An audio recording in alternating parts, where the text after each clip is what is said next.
ನಮಸ್ತೆ ಸ್ನೇಹಿತರೆ, ಇವತ್ತಿನ ವಿಡಿಯೋದಲ್ಲಿ ಹೆಸರುಬೇಳೆ ಪಾಯಸನ ಮಾಡ್ತಾಯಿದ್ದೀನಿ. ತುಂಬ ರುಚಿಕರವಾಗಿರುತ್ತೆ, ಹಾಗೆಯೇ ಆರೋಗ್ಯಕ್ಕೂ ಒಳ್ಳೆಯದಾದಂಥದ್ದು, ತಂಪಾದಂಥದ್ದು ದೇಹಕ್ಕೆ.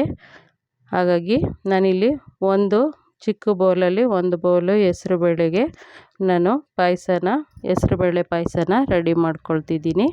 ಮೊದಲಿಗೆ ಒಂದು ಬೌಲು ಹೆಸರುಬೇಳೆನ ತಗೊಂಡು ತೊಳೆದು ಅದು ಮುಳುಗುವಷ್ಟು ನೀರನ್ನ ಹಾಕ್ಕೊಳ್ತಿದ್ದೀನಿ. ನಾನು 2 ಲೋಟ ನೀರಿನ ಲೋಟದಲ್ಲಿ ನೀರನ್ನ ಸೇರಿಸ್ಕೊಂಡು ಕುಕ್ಕರ್ ಕ್ಯಾಪ್ನ ಕ್ಲೋಸ್ ಮಾಡಿ 2 ವಿಸಿಲ್ಲು ಕೂಗಿಸ್ಕೊಂಡಿದ್ದೀನಿ.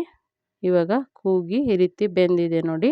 ಆನಂತರ ನಾನು 1 ಹಿಡಿಯಷ್ಟು ತೆಂಗಿನ ತುರಿನ ಸೇರಿಸ್ಕೊಂಡಿದ್ದೀನಿ. ಹಾಗೆ 2 ಏಲಕ್ಕಿನ ಹಾಕ್ಕೊಂಡು ರುಬ್ಕೊಳ್ತೀನಿ. ಇನ್ನೊಂದು ಪಾತ್ರೆಯಲ್ಲಿ ಒಂದು ಅರ್ಧ ಲೋಟ ನೀರನ್ನ ಹಾಕ್ಕೊಂಡಿದ್ದೀನಿ. ನಾನಿವಾಗ ತೋರಿಸಿದ ಅಚ್ಚಿನಲ್ಲಿ 3/4 ಅಚ್ಚು ಬೆಲ್ಲನ ಸೇರಿಸ್ಕೊಳ್ತೀನಿ.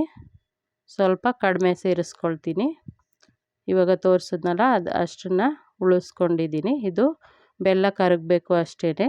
ಕರಗಿದ ನಂತರ ನಾನು ಕುಕ್ಕರ್ ತಣ್ಣಗಾಗಿತ್ತಲ್ಲ ಅದನ್ನು ಕುದಿಯೋಕೆ ಇಟ್ಟಿದ್ದೆ.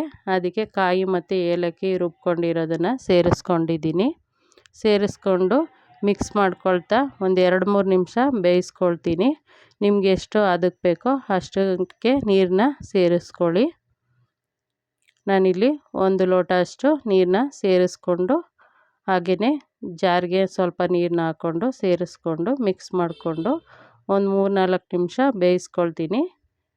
ಬೇಯಿಸ್ಕೊಂಡ ನಂತರ ನಾನು ಬೆಲ್ಲನ ಕರಗೋಕೆ ಇಟ್ಟಿದ್ದನಲ್ಲ ಅದನ್ನು ಶೋಧಿಸಿ ಸೇರಿಸ್ಕೊಳ್ತೀನಿ.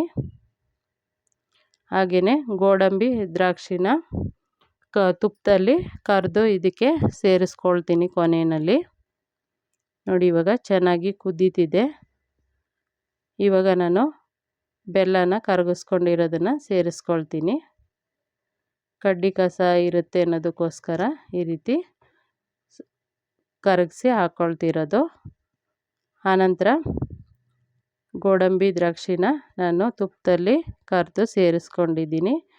ಇದಾದ ನಂತರ 1-2 ನಿಮಿಷ ಕುದಿಸ್ಕೊಂಡ್ರೆ ಹೆಸರುಬೇಳೆ ಪಾಯಸ ರೆಡಿಯಾಗುತ್ತೆ. ಸ್ನೇಹಿತರೆ, ಒಮ್ಮೆ ಈ ವಿಧಾನದಲ್ಲಿ ಟ್ರೈ ಮಾಡಿ, ಹೇಗೆ ಬಂತು ಅಂತ ತಿಳಿಸಿ. ಈ ವಿಡಿಯೋನ ನಿಮ್ಮ ಸ್ನೇಹಿತರಿಗೂ ಶೇರ್ ಮಾಡಿ. ಮೊದಲನೇ ಬಾರಿಗೆ ನೀವು ನಮ್ಮ ಚಾನಲ್ನ ನೋಡ್ತಾ ಇದ್ದರೆ ಸಬ್ಸ್ಕ್ರೈಬ್ ಮಾಡಿಕೊಂಡು ನೋಡಿ ಸ್ನೇಹಿತರೆ. ಧನ್ಯವಾದಗಳು.